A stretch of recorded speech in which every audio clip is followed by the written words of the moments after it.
Ready?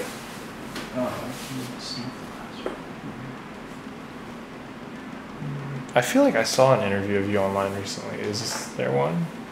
Yeah, so after the tsunami, I had a couple, because actually, you know, when the tsunami, Michael was interviewed a lot, but then he actually wasn't here in Japan, and so I was here. Yeah. So. Okay, that's right. That's good. Nice. All right, we're ready to rock. So, why don't you tell me, Joe, who you are, what you do here, and then tell me about your vision and heart for the business type of stuff. My name is Joe. I serve as the Executive Vice President of CBI Japan. What I do here is pretty complicated. Some days I teach, some days I preach, some days I drive the van, I cook, I clean, interview people, and yeah, just whatever needs to get done. Yeah, I was going to say, tell me your background. So my background, I was actually a philosophy professor in the US before I came to Japan. Most of my background is all in philosophy. I studied philosophy as an undergrad, master's, and then PhD. And then I came to Japan because, well, for a number of reasons. You know, my wife and I had planned on going to China, and we just felt the Lord calling us to work with young leaders in Asia somewhere. We just identified China as the key. It's a growing nation, large population, really interested in international education. So that was my plan. And Michael was an old seminary friend. I hadn't talked to him in like 9 years, and I just said, what's new? And then one thing led to another, and we started praying, and here we are. So it kind of rolled pretty quickly, so we had to kind of adjust. My story actually is very similar to Michael's because I'm ethnic Korean. My family name is actually Kim, which is a Korean name, but my family, the given name was Hoshino. And Hoshino is a Japanese name. And that was the name given to us. My mother actually sent me this piece of paper recently that had her family registry. And she showed me, so this is, you know, Lee, Kim, Kim, Kim, and then crossed out Hoshino in Japanese.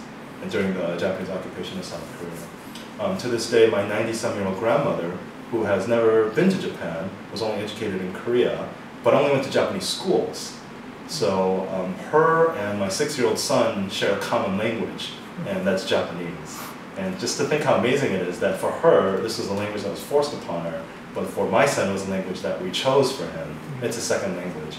And just seeing lots of gospel connections there, how in the span of 7 years or so, wow. You know, just to see kind of the, you know, one nation being conquered, and just, you know, my roots, and here we are worshiping with Japanese. It's pretty amazing just to see the gospel break just so many barriers that were, you know, and actually it's thousands of years old, right? If you think about kind of some of the barriers. So for us, it's been amazing.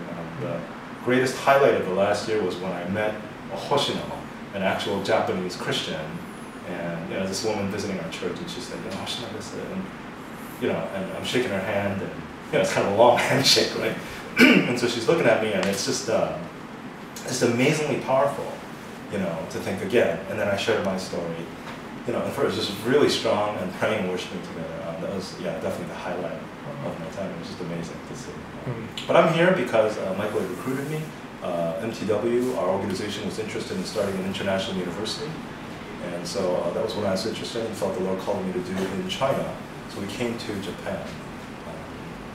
People asked me, you're a philosophy professor, what's a philosopher doing trying to start a business school? And we just identified a couple things. Maybe 20 years ago, the needs in Japan, Japan was really exploding in the technology sector. Right now, actually, it's business. And the Japanese companies still hold a lot of power, especially throughout Asia, companies like Toyota, Honda, Nintendo. And so there are these young men, and once they go to work, they're gone.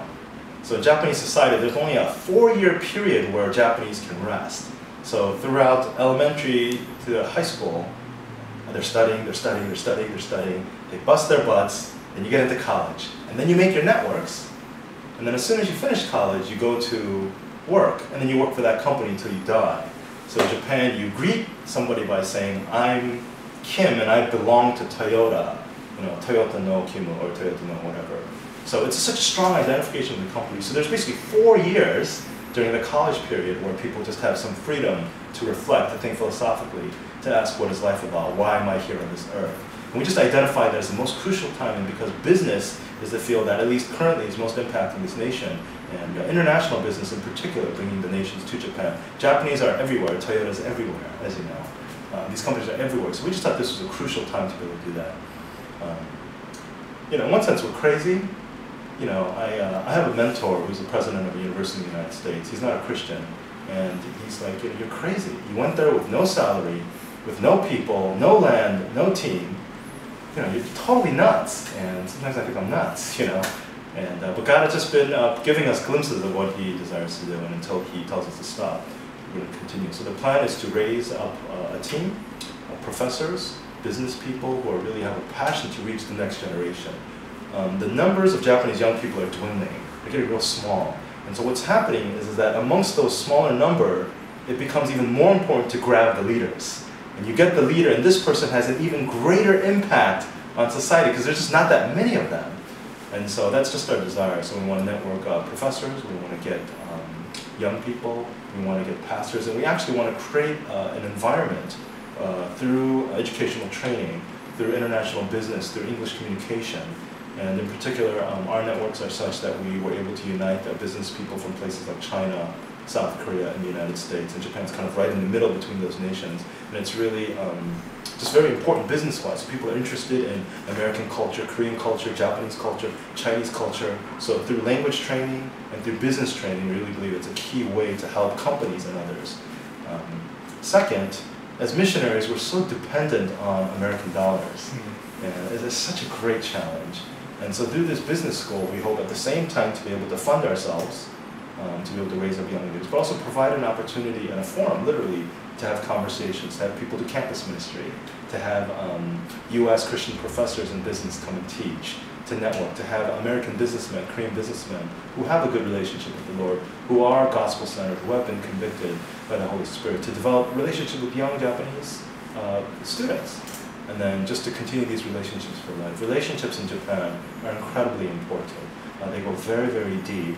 And although on the surface they can call you their friend, if you actually go deeper, very few Japanese can say, I have one or two people that I really trust that I can give my life to. And we hope for that. So business, the educational system, a college that we hope to start is simply the means to the goal of connecting these people to the church.